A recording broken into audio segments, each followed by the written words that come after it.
teachers and my dear school fellows. Assalamu alaikum.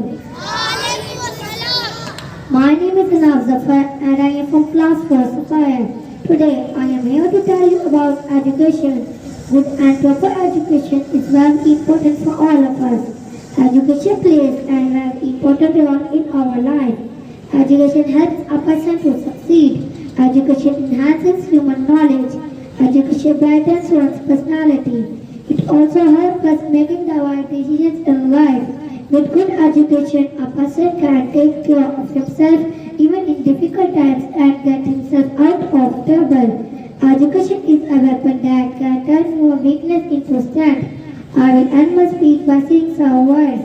पैसा और चीजें तो लोग आपसे छीन सकते हैं, लेकिन आपकी एजुकेशन आपसे कोई नहीं छीन सकता।